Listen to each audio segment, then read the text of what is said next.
dari Bapak Iwan Kurniawan. Prof, ingin bertanya bagaimana antisipasi masyarakat awam agar tidak terpengaruh dengan paham radikal.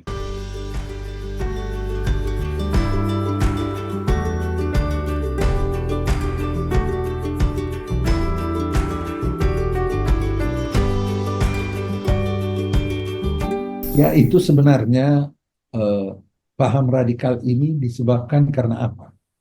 Karena pandangan suatu kelompok yang diarahkan oleh tokoh-tokoh yang berpendapat demikian. Jadi kalau seandainya kita melihat ya, Al-Qaeda radikal tidak, sangat radikal. ISIS radikal tidak, sangat radikal. Nah, kita harus bisa menelusuri dari mana radikalisme ini datang, sehingga mereka percaya bahwa ini adalah betul-betul ajaran Islam. Tidak lain adalah banyak sekali dipengaruhi oleh tokoh-tokoh, karena Wahabi ini sebenarnya itu mau membersihkan ajaran agama atau bid'ah-bid'ah atau hal-hal yang baru, sehingga dia kebablasan dan menganggap bahwa orang yang masih melakukan hal-hal yang dianggap bid'ah itu harus diperangi dan harus dibunuh. ISIS itu dengan mudah dia membunuh orang-orang Islam. Padahal sepakat ulama semuanya bahwa barang siapa yang percaya kepada Tuhan yang Maha Esa, mengucapkan syahadat, percaya kepada rukun Islam, percaya kepada rukun iman, hal-hal yang perbedaan di dalam penerapan agama yang tidak mengganggu dasar peneterapannya, maka hal itu harus diterima sebagai keluarga besar Islam. Taruhlah seperti sekarang, ada kelompok yang sangat anti dengan Syiah. Ya. Padahal di dalam suatu konferensi di Mekah, dinyatakan bahwa Syiah itu macam-macam. Sebagaimana juga ahli sunnah ada yang ISIS, ada yang Sufi, dan macam-macam. Nah, yang ISIS ini yang garis keras. Di Syiah juga ada. Ada yang garis keras, ada yang lunak, tetapi digeneralisir. Nah, ini yang keliru di situ. Kita harus bisa memilah-milah. Yang mana yang kita bisa terima sebagai saudara kita yang tidak melanggar akidah yang disepakati.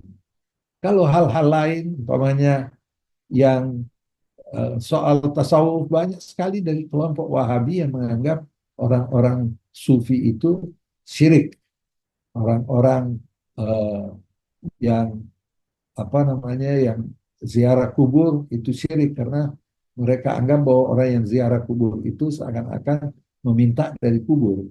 Padahal orang yang ziarah kubur yang benar adalah dia mendoakan orang tuanya, mendoakan uh, makam yang ada di situ, atau memohon dari Tuhan untuk uh, memberikan apa namanya permohonannya diterima di tempat yang dianggap sebagai tempat yang lebih suci dari tempat lain.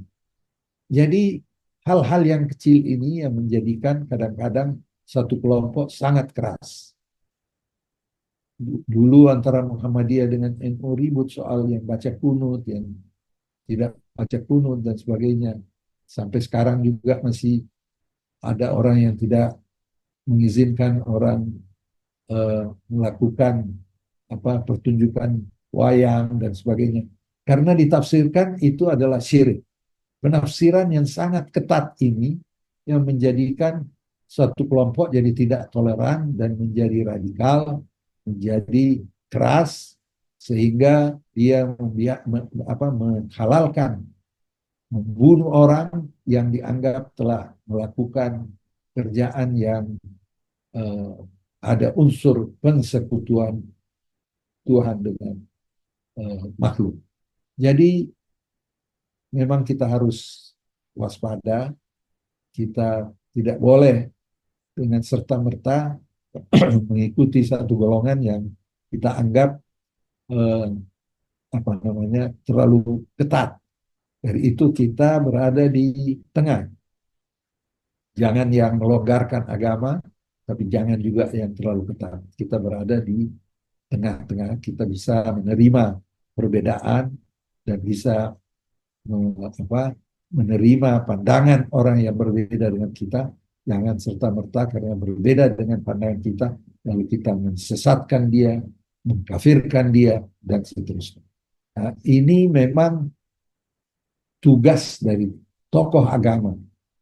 Dan itu ada tokoh agama yang moderat, ada yang radikal. Kita jangan ikuti tokoh agama yang radikal.